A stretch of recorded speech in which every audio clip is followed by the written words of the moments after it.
What's up, everyone, and welcome to this week's episode of the Pit Therapy Podcast with me, Trevor, and Kyle. And we are so lucky to have Contention. We've got Cosmo and Bayly. Thank you guys for jumping on. We seriously appreciate it. Thanks for having us, man. Yeah, no problem. Excited to talk some core. There we go. So this came together actually because Kyle, for the last month, has been saying Artillery from Heaven could be album of the year for him. Oh, shit. That's awesome. crazy. Thank you. So we're huge fans, and the fact that you guys responded, we've decided that if a band's going to respond, we're going to shoot our shot. We're going to ask you guys to come on. Hell yeah. Yeah, So you say we're always down. Sweet. Well, hey, we seriously appreciate it. So you guys are out in Florida. Bayly, you're telling us that it's freezing cold right now. How you guys feeling? Freezing might be an overstatement, but it's definitely a little nipply, a little chilly. It's freezing fucking cold. It's 68 degrees. No, I was saying I got a heater on my feet right now because I'm in like my little office heater space around here somewhere. Yeah, and it gets pretty cold, so I'm trying to make sure nobody can hear it. My weak Floridian feet. This shit runs on propane. Being frozen, so yeah. Nice. It's a little chilly, but we'll get through. We'll persevere. I've got my thigh highs on. We're gonna make this shit work, dude. So you guys are you guys in Tampa or like where are you guys at? Where are you at, Sam? I'm in Tarpon Springs. I'm like about 45 minutes like north of Tampa. I'm in Pinellas County instead of actually being in the city. Yeah, you're in Greektown, baby. Yeah, I'm in the most heavily Greek populated area in America. One of them, at least. Oh, for real? Yeah. I'm 2 hours south of Tampa, so I'm also fake Tampa. Oh, yeah, okay. Yeah, as far as like the only Contention member that like lives in Tampa is D'Angelo. Like Josh lives in limits, Josh lives in I think Odessa. I live in Tarpon Springs. Cosmo lives in Cape Coral, and I think Lucas lives in Coral Springs. Close enough. Yeah, South Florida. So he's way far away from the rest of us.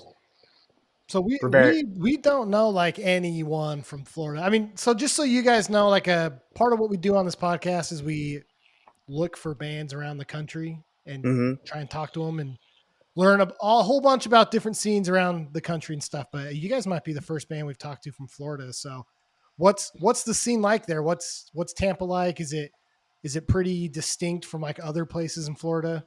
Things are going really good right now. I've said it before in like other spaces. I think this is the strongest that I've seen it in a very, very long time. We're having bands come out left and right, and it's finally getting like, younger kids like starting bands and stuff like that, which I always felt like for a while it was very much like the Usual Suspects doing bands, which isn't a bad thing because who else but us is going to get the job right if nobody else comes along. But now we're gonna now we're starting to see like a period of like, okay, new band after new band after new band after new band, and it's great. So I think we've set ourselves up to prosper, down the line, and I can only really see it going up from here, to be completely honest. Yeah, it was fucked before COVID. Like most scenes across the U.S., we had like a dead period. So we weren't like a major market or whatever they fucking call it. And then after COVID, out of nowhere, people kind of came in, and there's all kinds of new faces and shit. It's kind of, there's such a long time where you would see the same 20 fucking people at every show, and Bayly's old band and my old bands and whatever were like always opening.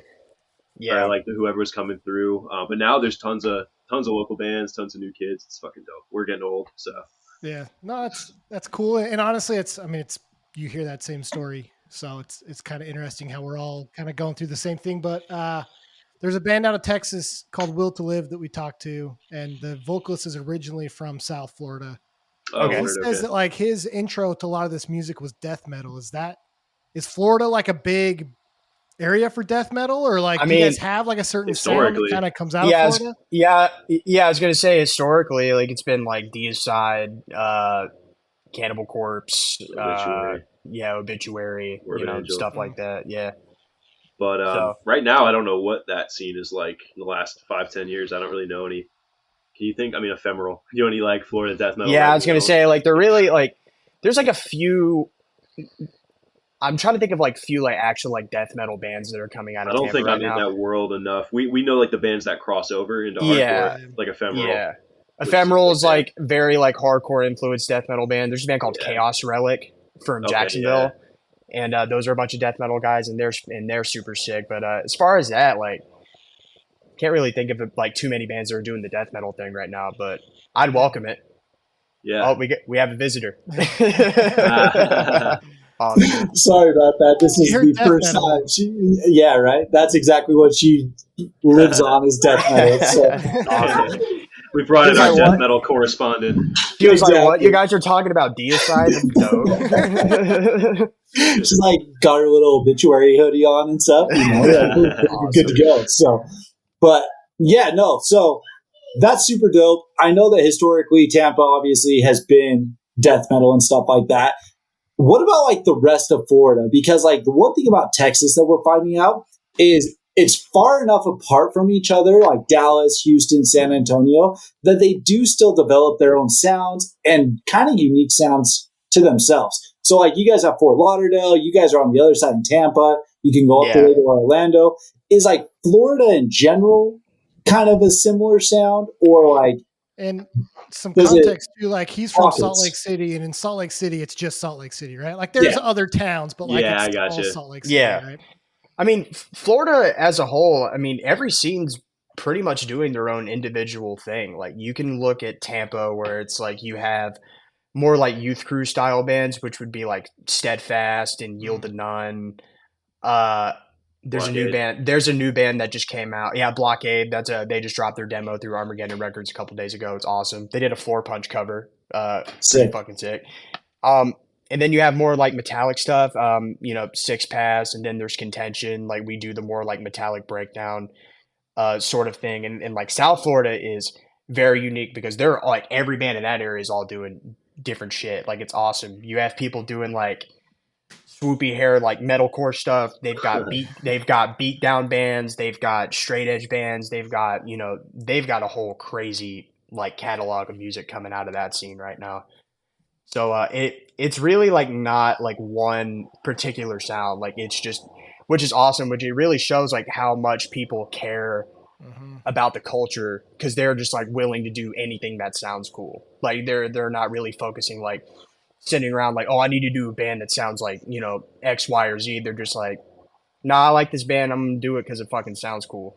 So, I think the best shows are where you get a mix of shit like that. Like I think it's dope when Contention plays a show and we've got somebody like, I don't want to name all the bands that members of Contention are in, but like Yield to None and fucking Six Pass and also like Blockade or some shit like that, Ephemeral bands like that. So, dude, sitting through 6 bands that are all in the same vein can be a little grating sometimes. Yeah. So I think it's sick when we can play a show where there's a variety for everybody, because it'll bring in somebody who hasn't, maybe Contention's generally too metallic for them to check out, but they have a good time live. It kind of fosters environments like that. Yeah. So why did you guys go towards the metallic hardcore route? Like what led you guys down this pathway? Because Bayly, you were mentioning before, you got an emo band that you also participate in and tour with and stuff. So why the metallic hardcore route for you guys? So I was brought into the band because our original guitarist, Mitchell, and Josh, our other guitarist, wanted to do a band that sounds like From the Dying Sky. And they're like Italian, like vegan straight edge, stuff like that. Or and another band that we're heavily influenced by is Archangel. Yeah. So that was... I don't know if there was like a particular reason why we went down that route, because I wasn't even familiar with those two bands at the time, and I was just like, because at the time I'm like, oh, I fuck with like Hatebreed and all. I was like, I can fuck with like Hatebreed and like All Out War, and like I was starting to get into like Kickback, so I'm like, yeah, like this could be a cool route for us to take, and then like I completely went down the rabbit hole of like Eurocore after that, because like. But I don't think don't think that there was like a motive. I just think we were just like, you know what, fuck it. Like we just want to do this because why not type thing. I don't think anybody at that time in our particular scene, at least, was doing anything like that. I think that's maybe a reason why Josh had wanted to go that direction. And his band before Contention was Point of Contact, which is pretty. It's not that different, but it's it's a departure from Contention. So I think maybe he just wanted to fucking shred more. And I gotcha. So what's your guys' musical background then? So you were saying you were getting into the hardcore and stuff like that. Where did you guys start, and how did you guys get to this point? You want to go first, Bayly? Yeah, sure. So I definitely came from more of a metal background first. Just the essentials. I got into Pantera and Slayer and Metallica and all that stuff.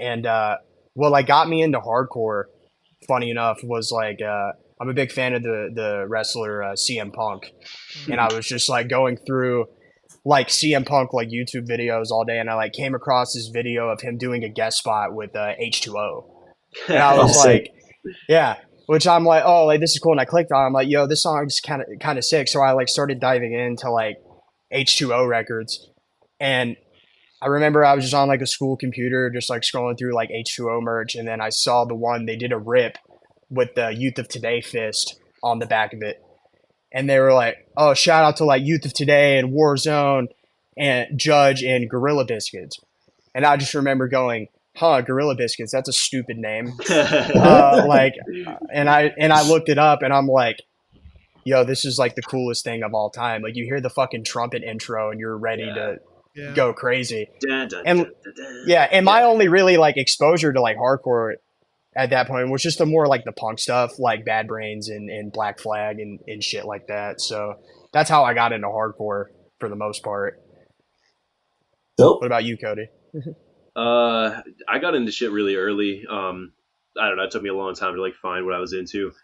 I think middle school or some shit. I got into bands like Dillinger Escape Plan, that sort of chaotic type stuff. I got into I had my bad metal phase everybody has, where I was into fucking Bring Me the Horizon and shit when I was in 5th, 6th grade, whatever. Dude, just accept it, bro. It's all part of us. We can just the first record is fucking sick. Anyway.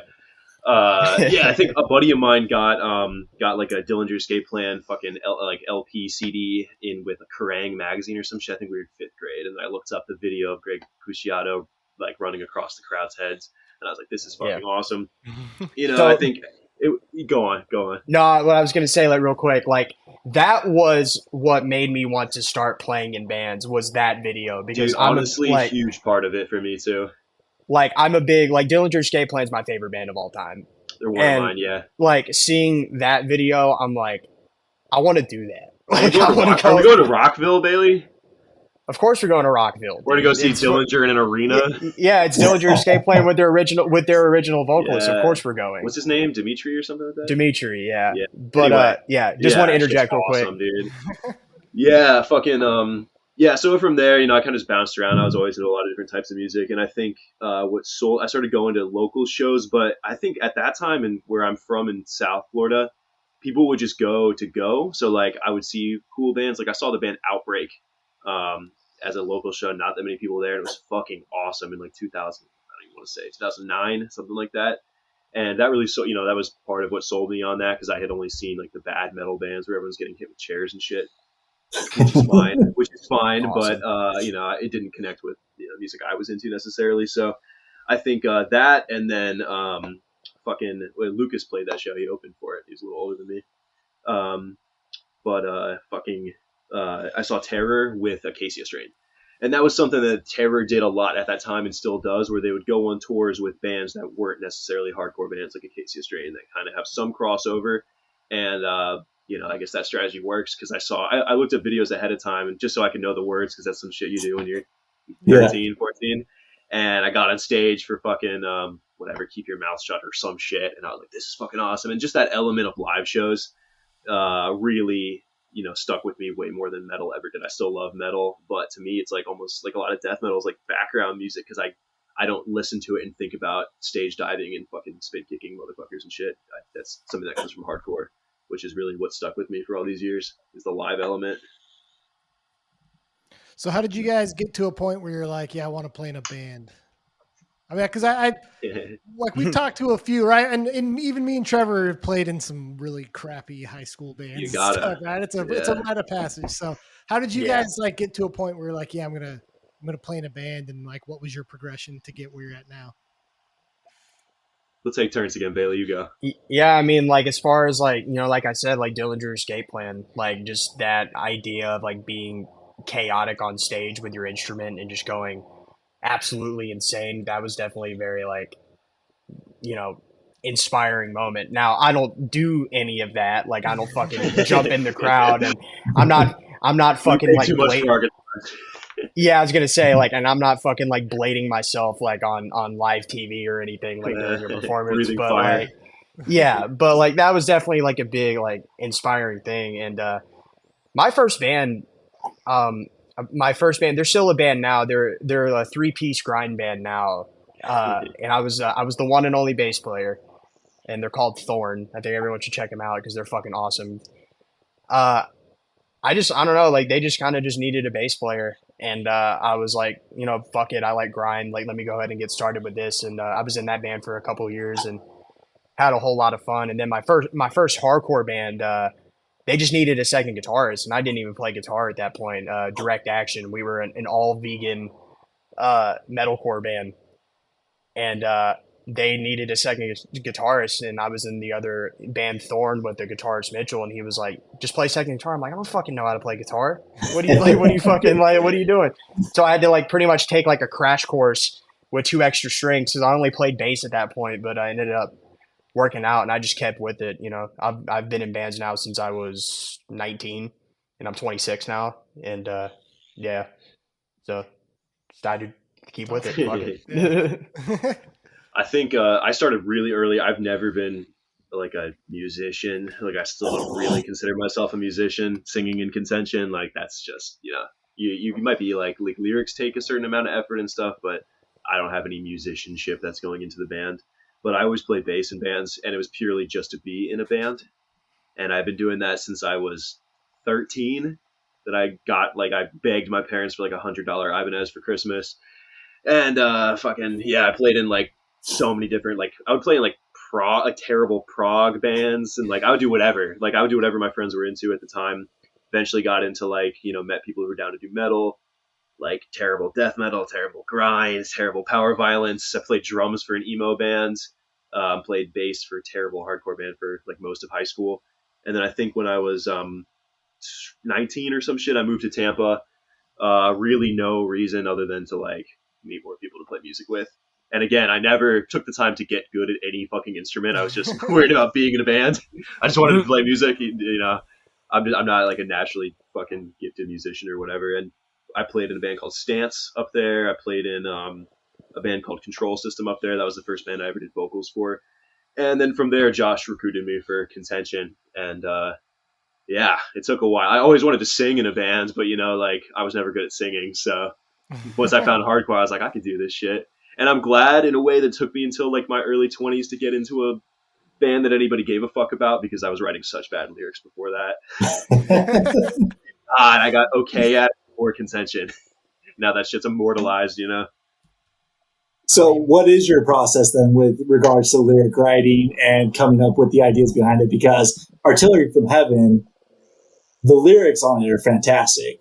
Thank you, what you guys talk about and the direction that you guys took with it, it's great.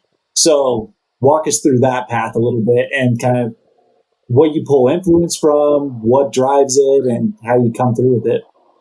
It's hard to say. And people have asked me, is it a concept record or whatever? I think I have a general theme in mind, but in a way, I don't know if I can write differently than the way it just kind of comes out. I think part of it comes from being into prog metal and shit when I was younger. Pink Floyd is my favorite band of all time. I like weirdo music. I don't know, doing weird shit like that. I like conceptual stuff. So doing the first LP that I've ever been a part of with Artillery from Heaven, I wanted to have something kind of conceptual going on. It's corny to be like a fucking hardcore band putting out a concept record. So I'm not saying it's a concept record, but some of that comes from just being into those sort of influences outside of hardcore. fucking Godspeed You Black Emperor, shit like that. Like there's a lot of stuff outside of hardcore that I took influence in and definitely ripped off a ton of stuff. Obviously there's some themes that are just going to come out because we're a straight edge band and we're all, you know, like any sane fucking person on earth, like anti-war people, anti-industrial, like industrial, you know, military complex. So that shit's going to come through regardless. I've always been really, really fascinated since I was a little kid by like military history. And I think that comes through in, you know, just the overall themes and the shirts that I make and shit like that. You know, we just kind of have I think it's cool for bands to stick to you know, a theme. You know, not every band has to do it. And if you can do it without being corny, I think it's cool. I mean, I absolutely agree with that. And, you know, one thing that we've talked a lot about is bands starting to bring back kind of the actual artistry of this music, right? It's more than just, it should be, in my opinion, more than just angry caveman music, right? Like there should be a message. There should be a concept behind things. I think there's room for everything. But like, and there's things that just naturally, you know, you can't force yourself. If you're a hood fucker, you're just gonna write hood fucker music, you know, and that's cool, and you should express yourself in the way that's genuine to you. I'm not gonna be rapping on the fucking mic, you know, because that's not who I am. And a lot of bands over the last 10 years, they're putting on something that they're not. Not even to name anybody specifically, but we all know there's lots of bands out there that jumped onto the fucking graffiti logo type hardcore, and like we know you're not about that shit, dude. And it's not even like you don't have to feel bad for being from suburbia, but you don't have to pretend you're not. You know? Like that's why I do like the shit that I write about. In some ways, like I'm sure it's corny for some people. Like I grew up, like, you know, watching fucking apocalyptic movies, and I was really into post-apocalyptic like books and shit like that. I played like, you know, Fallout and all those games when I was a little kid, and that shit rubbed off of me, and it's what I think is some of the most like interesting, compelling stuff, and it ties into fucking, you know, being like a anti-authoritarian, anti-war person, you know, to depict like the extremes of that shit.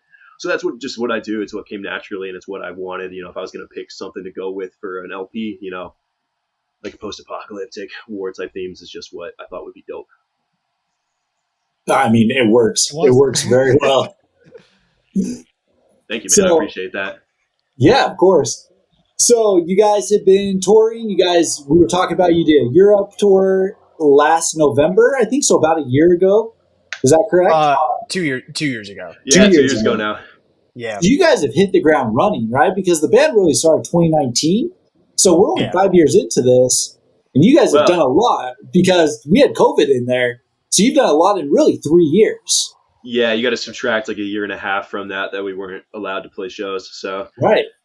So yeah, I mean, we've toured as much as we could. We all have jobs and shit. Like we all have family responsibilities, whatever else. So, you know, we definitely acknowledge the fact that we're a hardcore band. We're not trying to sell out stadiums. We're not trying to open for fucking whatever giant bands, Gojira and shit. Like that's just not us. Like we all came from like playing local shows and hitting, you know, DIY tours and shit like that. So that's just what we're about. You know, when we have the time to do it, we do everything we can. I was gonna say 2022 is definitely like that's the most we've ever toured ever. Yeah, I think we did 3 tours, something like that. I mean, they're all short. In that time frame. Yeah, we've never done like a 20, 30 day tour. Like, and sometimes I wish we could, but at the end of the day, you know, we're all adults music's not our entire life. We all have other responsibilities and fucking rent to pay and shit. So it is what it is, you know, and that's just part of being in hardcore is acknowledging that, you know, you're never going to be fucking Cannibal Corpse or whatever. as a bad reference, but you know, there's lots of bands that, and I don't hate on, you know, if you want to make it, like there's tons of bands that I respect the grind of being, and a lot of those old bands, I mean, look at the bands that started our genre, you know, grinded so hard, but it's really tough to do that shit nowadays and then not, you know, freeze to a park bench in your 40s because you didn't do anything with your life. That's fair. You gotta balance it out. I'm hoping that we get like a Contention, Adidas partnership, a nice little like. Yeah, we're ready. We're prepared to sell out. Yeah. What was that? Scion. Somebody put on the. Remember that with the grind bands in the early. Yeah, we're trying to get Scion. We're all going to drive Scions.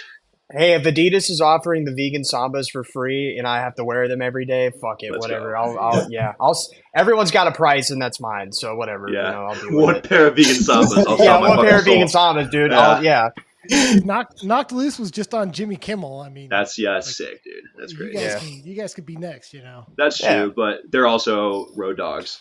Yeah, That's like true. they put time in. Like we've met some of those dudes and we played with some of their other bands like Inclination, Weapon X, and I mean they're all about that. That's their whole life, and that's like a ton of respect for that shit. It's just not, I think we have a ceiling on what we're capable of, even with our sound.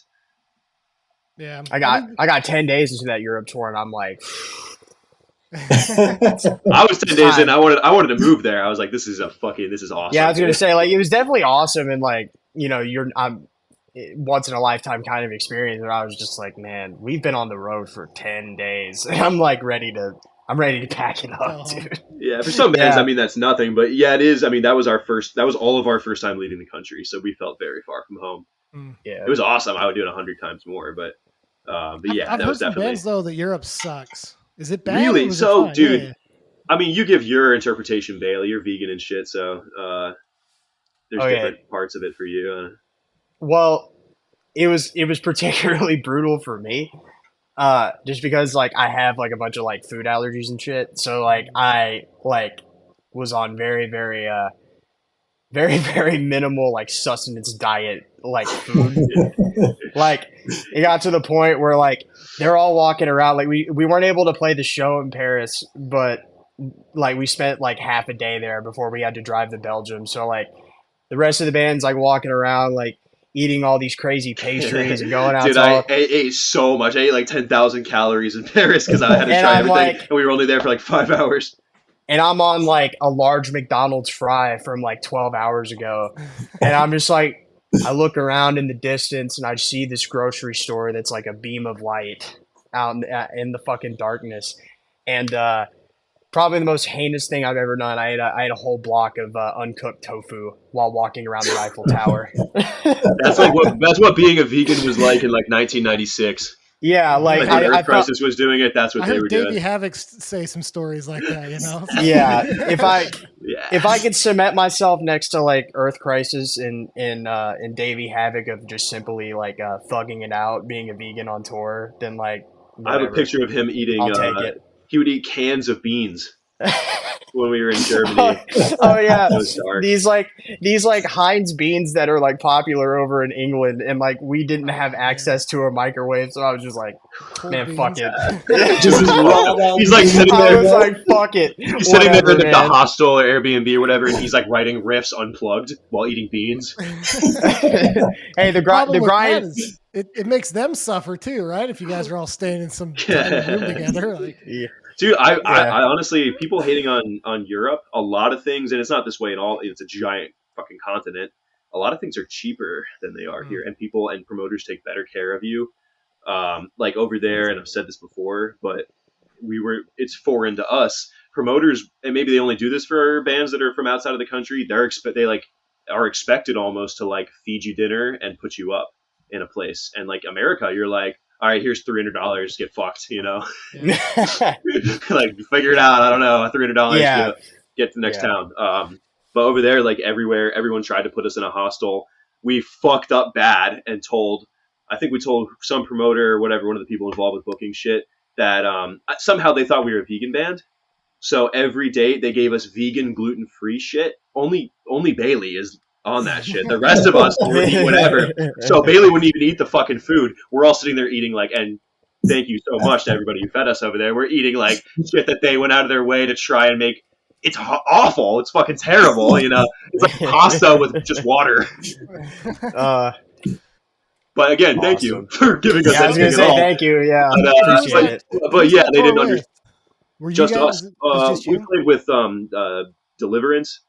Yeah, we played with Deliverance for the first 3 days. They're from I forgot where in England exactly, but they're like a vegan edge metalcore band from England.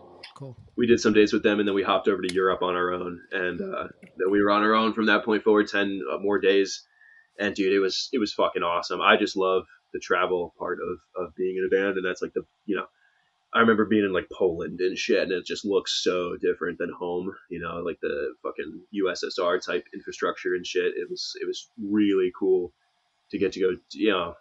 Just from writing fucking breakdowns in a garage. We got to go all expenses paid to another fucking continent and play. And dude, we show up at places being like, all right, like, what do they actually fuck with us? Or are they just trying to see us because we're out of town, from out of town, and they want to see what's up? And then like everyone knows the fucking words, like they can barely speak to you in English, but they know the lyrics. Like that's an insane. That's crazy. Awesome. That's unreal. I remember being in Poland, and a dude like during one of our, not even like a popular song, grabs the mic and he's like so into it, like. That's some shit that would happen back when a band comes through that I don't get to see very often. You're so into them. You're so fucking stoked on it.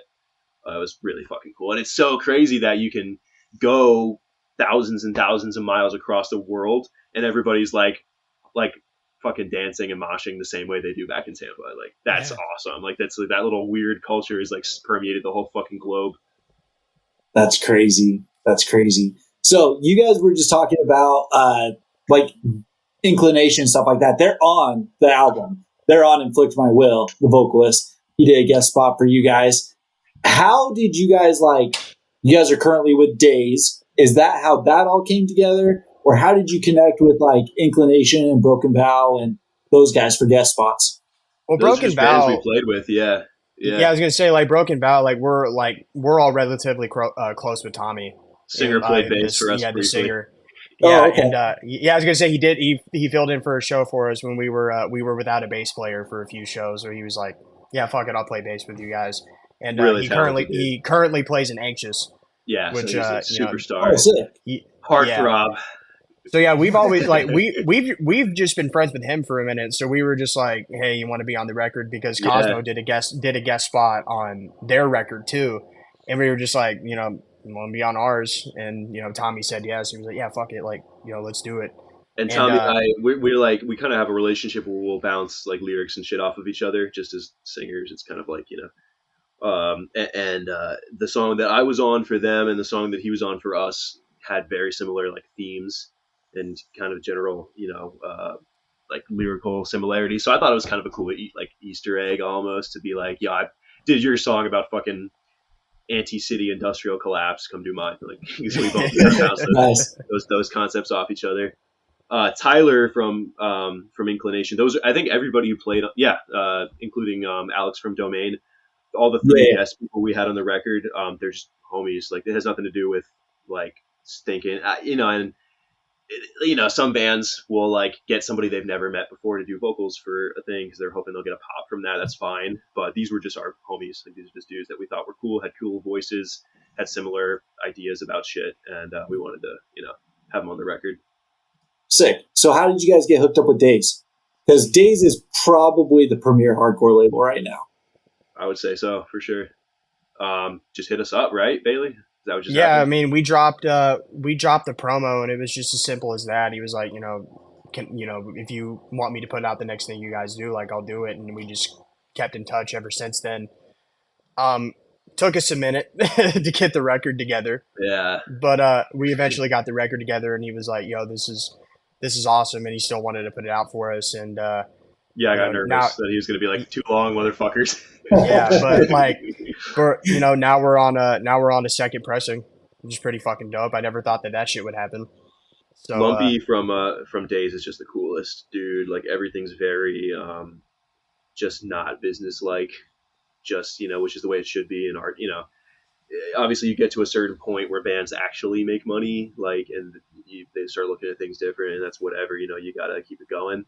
But for our relationship with him is just, oh, hey, the record sold out. We're going to make more of them. That's it. I'm going to send you guys 100, 200 records. He's just the nicest fucking dude. We're in a group chat where he just hits us up with updates, and that's the extent of our relationship. And, we get to see him at shows every now and then. That's incredible. I just got done listening to Pain of Truth on the Garza podcast, and they were saying the same thing. He just rolled through with his band, Balmora? Balmora. Yeah. Okay. Yeah. So they rolled through Salt Lake, and then I was actually out in Philly, and I caught them in Philly as well. So they're just super down to earth. They're super cool. When they were coming through Salt Lake, it was going to be at a 21 and older venue, And everyone just started messaging Baltimore and just being like, you got to move it. And they, under pseudonyms, booked a show at a different venue the day before. And then they were just like, I mean, cat's out of the bag, and they all dropped. And then they closed down the 21 and older show and just played an all ages show at the time before. Yeah. So it was way sick. I mean, it's what hardcore is. Like, they're putting out for the scene, like I said, as much as anyone right now. Yeah, you saw like that shit in the late 90s, early 2000s where like dude, it's the classic war zone precautionary tale shit, big business getting involved with hardcore. That's what happened, and like so many people got ripped off and fucked and signed to like, imagine being on a record contract and having to write hardcore. Like, that's just so antithetical to the whole fucking thing. Being like, I guess we got to write some fucking breakdowns and yell about something like that sucks so fucking bad. And so people like Lumpy know, you know, the deal. They've been in bands. They're like, it's never going to turn into that again because everybody is wise to that shit. Yeah, it says a lot about their character. I mean, they could, you know, I think a lot of bands would just take that fucking paycheck at a 21 and up show and just be like, yeah, whatever. Like, we'll just, you know, we'll have to come back another time. Like, nah, they said fuck that shit and book their own shows. So, you know. Yeah, and like that's a bitch to do sometimes. Like sometimes you're like, you don't live in the town, you don't have connections there. Like it can be tough to like move some shit around. So like that's fucking sick to be able to do something like that. Yeah, I mean, Painted Truth and Dying Wish, they're big enough now, right, that they were going through the larger promoters in town, and it's just, they're not good, right? So they were finally able. Yeah, that wants 20% at your table. Exactly. So, but no, it was super sick and it was awesome. The turnout ended up being insane. They ended up turning away, I think, 50 or 60 kids at the door. Like everyone wanted to go in the end, and like we packed the place as much as like physically possible at that little venue, and then awesome. it was incredible. So, leads to the question: when are you guys coming out to Salt Lake? We can make it happen, man. I want to get to everywhere we generally don't get to. You guys got a fest or something like that? I feel like we're gonna die on the fucking drive in. We're a little fucking once bitten, twice shy about fucking touring long drives because we fucking rolled our van a million. Like, you know, it was a rough situation we got into. So we do get a little finicky about like, oh fuck, 14 hours in the next city, fuck. You know, which I don't know what else is around us. You know, there's the Denver. You can hit. I don't know exactly what the tour route is, but I'm sure, you know, we would love to make it happen if we can. That's like a dangerous drive. So Dallas is closer. Yeah. Okay. All right. Just saying. All right. So. Yeah, man. I mean, we want to get everywhere. Obviously, it just comes down to like, fuck. I got 7 days off of work. You got 5 days out. Like, we gotta just make shit work. Sometimes it sucks, but you know, I would hope that we can get everywhere that people want to see us.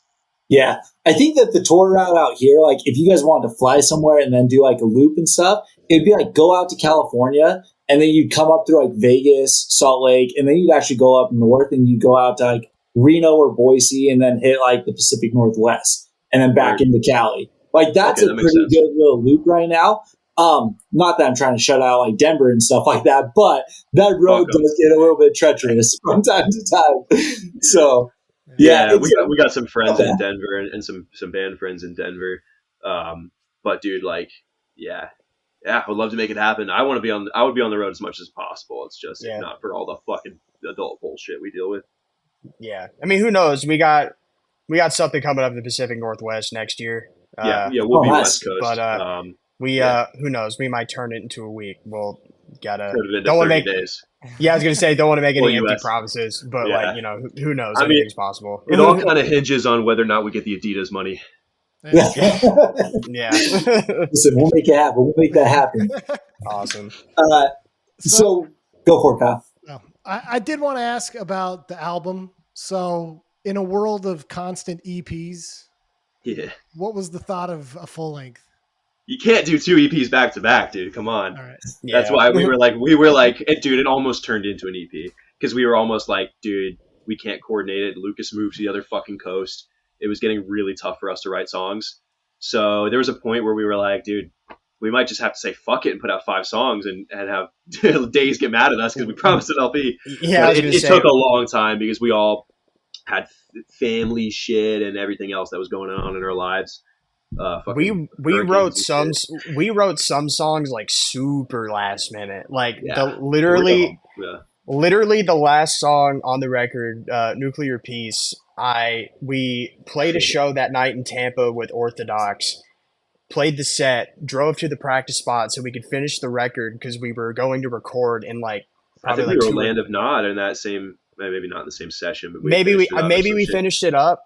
But Nuclear Peace was literally like, all right, I'm gonna go to the bathroom real quick at the practice spot, and I was just sitting there using the bathroom, and I thought of the riff. I'm like, I fucking got it. And then we like put your dick back in your pants and get in the room. Yeah, we like the opening riff to it, and then like we had like previous parts of like other songs that we kind of tossed, and that ended up becoming like the last song in the LP, and it turned out fucking crazy. Yeah. So some of the songs that people like the most are the ones that we were in a room like, we're gonna fucking kill ourselves. We have to like fuck. Like, what are we gonna do? Like, we don't have a record ready. Like, he's like 3 cans of beans in. He's like, I don't know what to do. The riffs aren't coming, I was stress eating the Heinz beans the entire time trying to figure this shit out. Yeah. So yeah, dude, we had to do an LP, and I don't think. Well, Josh had done an LP with Point of Contact, but none of us in any other band we had been in had kept a band together long enough to do an LP. So a lot of it hinged on just people fucking with us enough that, you know, we knew that people would at least check it out. You know, there's no guarantee that anybody will like it. In fact, we were like, we don't know if anybody's going to like this fucking thing, you know? Yeah, I mean, it turned out great. You know, in my opinion, you know, not a dull moment on the record. Energy flows pretty well. No, I mean, it's front to back. Like, it just goes straight through. The one nice thing about it, and this is what I love about hardcore as well, it's 10 songs, but it's 20 minutes long. Oh, 21 minutes. 30. I don't want to fucking hear a 30-minute hardcore record. No way. Yeah, I mean, that would be too much, right? So it's great. It just flows nice. It flows solid. Nuclear Peace, that intro with like just the straight double bass in your face right at the end. Like, some people like tiptoe into an ending. No, you guys just like blew it out. That song we knew it was going to be from the beginning. It was like, this sounds like a last song. It has to be the last song. Yeah. And the way it ends and all that shit. You know, I love a climactic ending. You know, like the way shit is now, everything's about singles and short releases because everybody's got a fucked attention span from fucking being poisoned by TikTok and shit. And I'm guilty too of, you know, it's tough for me to get through an LP sometimes. It's the seed oils. It's the seed oil. You're going to the fucking re-education camp. But anyway, like I wanted all the elements of an LP. You know, it comes to like a lot of bands, like I was saying, put out singles and endless singles because if you're big, you're wasting your energy on an LP. Like if you're thinking about the money and the listens and the streams and all that shit, why the fuck would you bother with an LP? I can look at the fucking Spotify shit and see that nobody listens to the last song except for like, you know, the people who really fuck with it. And that's fine, dude. Like that's how an LP has to flow. I don't want to fucking be a band that just keeps putting out singles because you have to stay relevant. Like we don't give a fuck. We're putting out a piece of art. It's the way it is. Fuck it. If people like it, that's fine.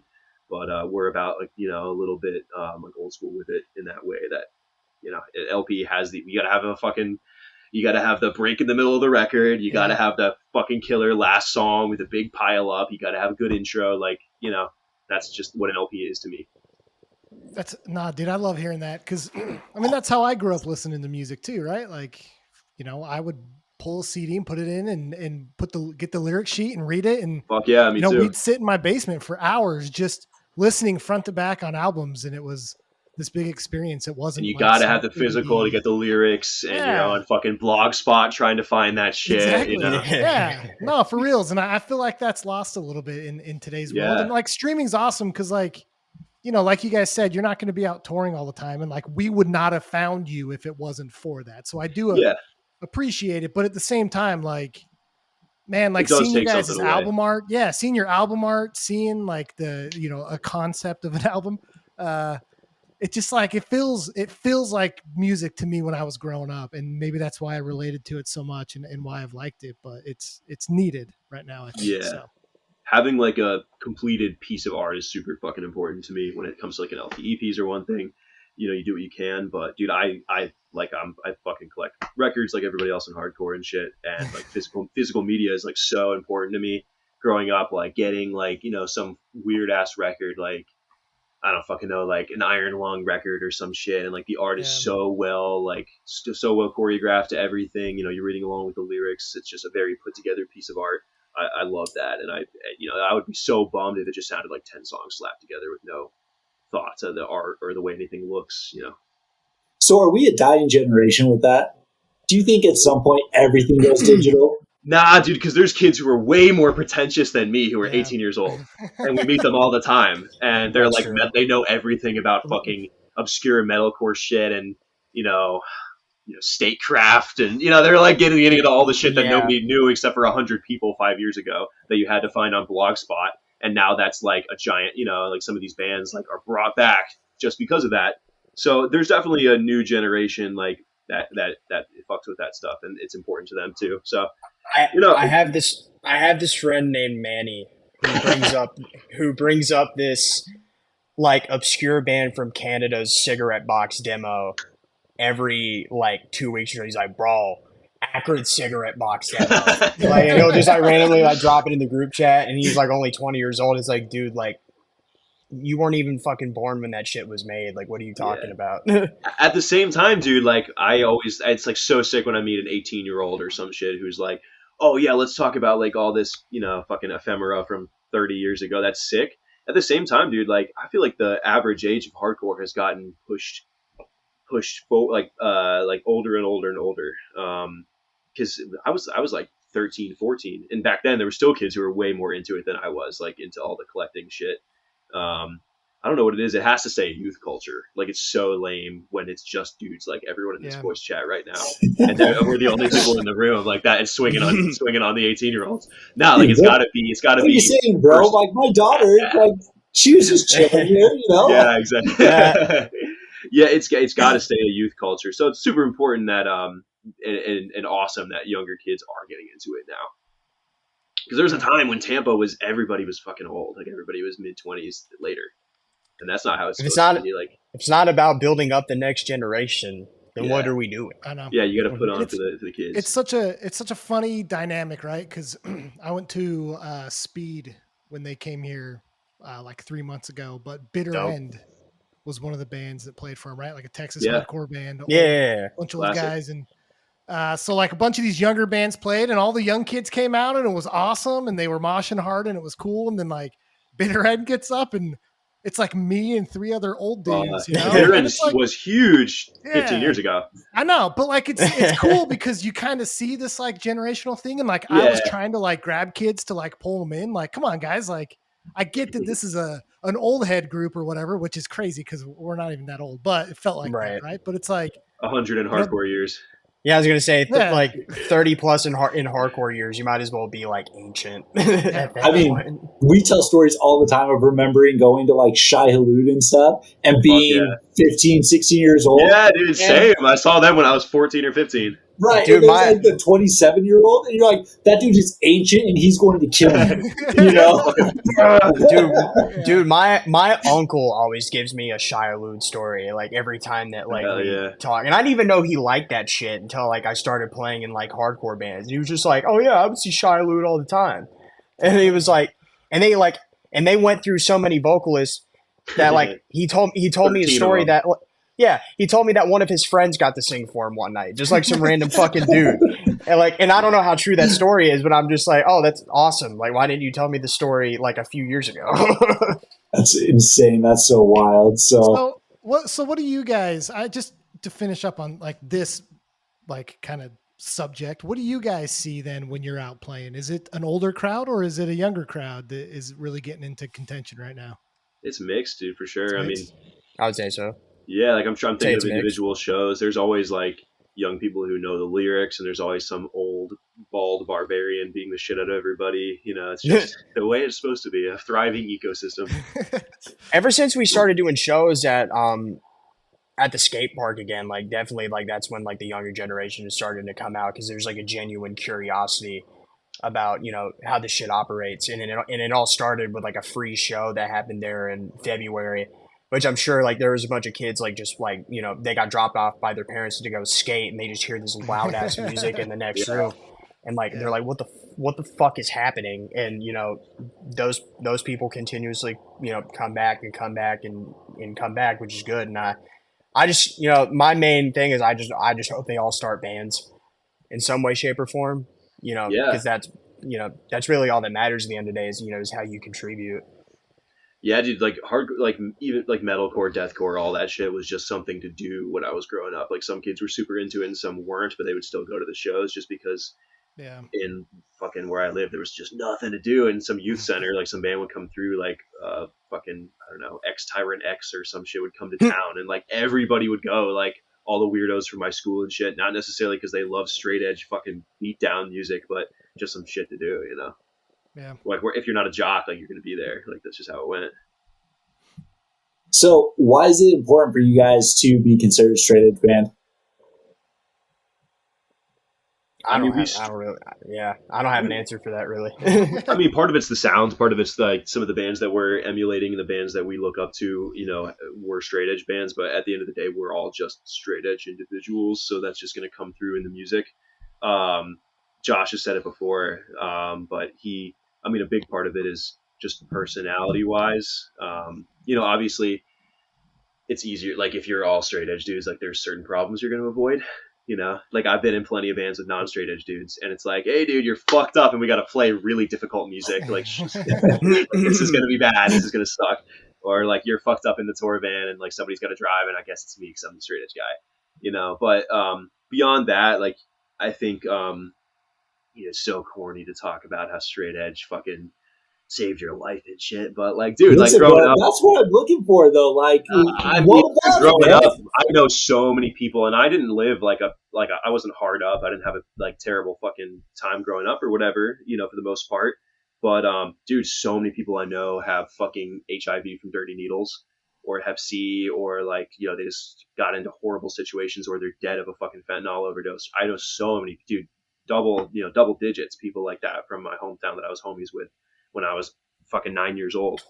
And I think I had this conversation with my dad the other day, and he's just like, what's wrong with the fucking youth and blah, blah, blah. And I'm like, really? They just need something to do.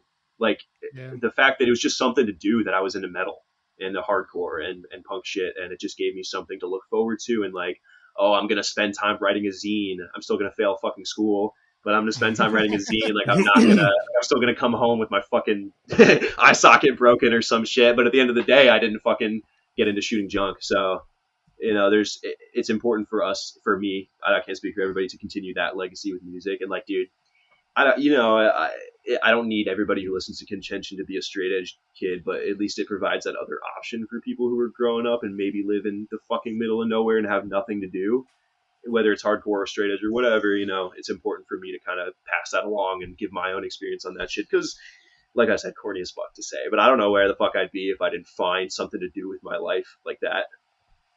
Yeah. You know, getting kicked in the fucking face, you know, for, yeah, for a hobby. I was going to say, like, I don't have anything to add. It's pretty perfectly summed up. Yeah. I'm sure you had a similar experience growing up in Tarpon Springs. Not a lot to fucking do. I was going to say, it's just like, I was just always afraid of like drugs and alcohol, like having like few friends and family members that dealt with that shit. And I was just kind of like, just always like terrified me. And I guess like getting into hardcore, you know, and finding all these like-minded people, like definitely like provided like a safe space. The other option for like a drug-free fucking like thing to do is like church. Like that's the other option. Yeah. Like straight edge was the first time I was like, oh, it's we're not drinking and shit, but we're also doing violent hood rat shit. Like, okay, that's cool. Church kids who told me I'm going to hell for it. Like that's a way cooler option. Like it's important for, you know, like sometimes rebelling to people is like if they see the fucking like, you know, they grew up in Christianity and shit like I did, you know, to a certain extent. I went to church school and shit. The way to rebel against that is to fucking smoke weed and do coke and shit. So, you know, if that's your only option of rebelling, that's going to feel like rebellion to you. Yeah. But at the same time, going to a show or jumping off stage and beating the fuck out of people, like it's a different type of rebellion that's not quite so fucking awful and corny. Yeah, I mean, that's where it was bred from, right? Is people said that like we agree with, you know, punk and anti-establishment, DC, and hate the world and all that stuff, but you don't have to kill yourself Yeah, do exactly. It, right? Yeah. Like a clear Mr. mind is a more powerful one, right? So yeah. Straight up. No, that's cool. No, I appreciate what you just said there. Kyle and I, we associate with the straight edge lifestyle as well. And we have friends who aren't necessarily straight edge, right? But don't drink, don't do drugs and stuff like that. And we've always said, when we were growing up, if you wanted to have a good time, you came and hang out with us, right? Because it's what you're saying. Like, you could go, you could drink, you could party and do all that stuff. But in the end, most of those nights sucked. But if you came and hung out with us, like, I've lit people on fire in my backyards and all sorts of let's go. Dude, it's an episode of Jackass at your house. What's happening? We were stone cold sober, right? That's what I said. Is you know how cool it was to tell people all the dumb shit we did? It's like, yeah, we were sober the whole time. Yeah, too, we were shooting awesome. people out of fucking cars with paintball guns and fucking going exploring abandoned structures and burning shit. Like, yeah, we were still into all of that, but we all at the same time we weren't dying in a fucking local park. Exactly. I don't know, man. I was at home playing Xbox, bro. I don't know what you guys. You should hang out. Come down to Lee County, hang out with me. There's still time, man. We can go. We can light you on fire. There's it can happen. I'm so ready. So, what is the plan now? So, this album came out in May. Are you guys planning on something for 25? What's next for Contention? We have nothing written. We have no more music coming out in the time. I mean, it's going to happen eventually. We're going to be on a comp, at some point. Details remain unknown, but there's going to be a Florida type comp going on that we'll have new music out on. So that'll be dope, but I have no idea when. We're going to tour as much as we can next year, which I don't have an answer for. My goal is 3 tours. I don't have details to give out because I don't want to bum people out if they don't happen. But I'm going to. That'll be the goal for next year. Playing FYA Fest in a month. We got a show coming up in Orlando in December. Some other cool shit going on. We'll be on the West Coast. Shit's not announced for it yet, but we'll be playing a fest on that coast next year. We have a music video coming out. That's kind of like the lamest thing ever because it's like that's only for us. Like we don't. Shout out Danny Dogpound. Shout out Danny Dogpound for putting some shit together. Who has done VHS recordings with both Pain of Truth and Angel Dust. Yeah, he's our day one homie. Danny Dogpound Media. Just some dude we met at shows, and he was like, "Oh, can I film some sets for you?" And we're like, "Yeah, dude." And like we're on a tour. You want to come on tour with us? And he's like, "Yeah, sure." He's his little VHS camera. We thought his sets were just dope. We didn't know who was putting them out at first. He goes on tour with us, and then I think his next tour after our first fucking tour to playing to 50 kids at every date was with Angel Dust going a world tour. Like he went to immediately. I was gonna say I believe he went on his first tour with us in like January, and later on that year he went on a European tour, Southeast Asia tour, and an Australian tour. Just all with flew right past us, just bypassed. He was like, "Yeah, fuck you guys, I'm famous now." But he still comes on every single tour with us, and he's just our homie. So he shot a lot of footage over the years, and I was like, "Just throw some shit together, we'll put it over a song because I want to see your shit." So yeah. Anyway, so that whatever. That's just for us. Other people watch it. That's fine. We'll check it out. I mean, we grew up on music videos. I found more bands through music videos, seeing on Comcast and stuff like that, just flipping through. Biohazard and fucking I love music videos, and I think a lot of people don't give a fuck about music videos anymore, but I do, and I've always wanted to do one. So I was Danny, I don't know, make one. Danny. I honestly thought I would never like be a part of a music video in any way, but like granted, like it's like a lot of like it's mostly just like live shots. Yeah, so like we're not all like awkwardly like we're not acting. Yeah, there's no plot. There's no plot or anything like that. A girl's not tied to a chair while I scream in her face and the camera pans around it. Oh man, burning X's into her or something. Yeah. Like every deathcore video from like the old days, 15, 20 years ago. Oh my god. It's not like the youth of today, like no more video or something where it's like you guys aren't handing out with a crew walking down an alley or something, down the street, just like singing to the camera. Yeah. Make that happen. Like a fine music video. That's kind of Bailey's sick, eating honestly. beans in the back. We don't look as tough. The camera pans to him eating beans. Yo, it's literally the whole like Contention music videos. It's just me like fighting for my life, eating. He's on the streets of Germany trying to like tell them on Google Translate he wants beans. Beans. Heinz beans. Beans, please. Dude. Oh, man. Awesome. Well, seriously, guys, we really do appreciate the time. Artillery from Heaven is fantastic. I just actually ordered the vinyl today. I grabbed a couple things off of Days, and so I had to grab it while I was doing that. So super stoked for that. Definitely check out Artillery from Heaven if you guys are to this point. Catch these guys next year. West Coast at some point. We don't know exactly where yet. It will be announced. FYA in January. Is that correct? Correct. Yeah, in Orlando. First week. So sick. So sick. And then I'm sure there's probably a few other shows here and there kind of announced already. But, dude, Kyle, anything else from you? Nah, this was great. We really appreciate it. Seriously. Appreciate you guys. Thanks for having us. Thanks for the Dude, thanks so much. Okay, peace. Later.